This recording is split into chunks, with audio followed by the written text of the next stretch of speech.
Hello friend, সবাই কেমন আছেন? চলেন আজকে আমি দেখাই আপনাদের আমি দুটো পেঁয়াজ দিয়ে কীভাবে সুন্দর একটা মজাদার ভর্তা করলাম। দেখেন পেঁয়াজগুলো সুন্দর করে ধুয়ে আমি ভালো করে কুচিয়ে নিলাম। কুচি কুচি করে কুচিয়ে নেবেন আপনারাও।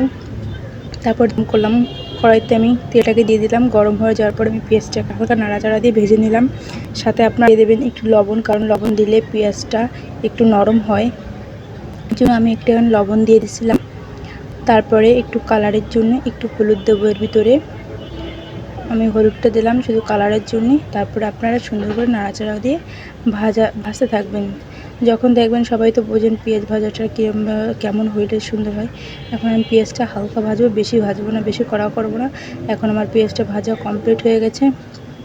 আমি পেঁয়াজটাকে উঠিয়ে নিলাম। এখানে পেঁয়াজটা কত সুন্দর ভাজা হয়েছে। তারপরে দুটি শুকনো জল, আমার শুকনো জল আগে থাকতে ভাজা ছিল, এই জন্য আমি আর তখন ভাজিনি। আমার শুকনো জল ভাজার পর আমি এখানে নিয়ে এলাম লবণ। আর আসল কথা, আমি লবণটা সবসময় জন্য ভেজে খাওয়ার চেষ্টা করি। আপনারাও চেষ্টা করবেন ভেজে খাওয়ার, শরীরের জন্য, স্বাস্থ্যের জন্য সব কিছুই ভালো। তারপরে নিলাম সরষের তেল। কাঁচা সরষের তেল না হলে ভর্তার টেস্টই আসে না। সরষের তেলটা নেওয়ার পরে আমি সুন্দর করে আবার একটু লবণ মরিচ দিয়ে ভালো করে মাখিয়ে নিলাম তেলটা দিয়ে। এখন আমি দিলাম এই হলো আসল টিপস, যেটা হলো লেবুর রস। বাসায় কাগজের লেবু থাকলে সেটি এক চিমটি একটা কেটে পুরো লেবুর রসটা ওর ভিতরে দিয়ে দেবেন। আর আমি দুটো পেঁয়াজ নিচ্ছি, এই জন্য আমার লেবুর রসটা বেশি লাগে, অল্প একটু লাগছে।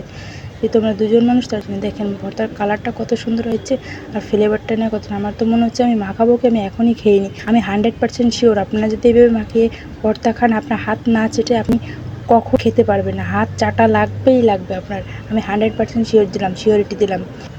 আর আমাকে কমেন্টসে বলবেন ভর্তাটা কেমন হয়েছে। টাটা।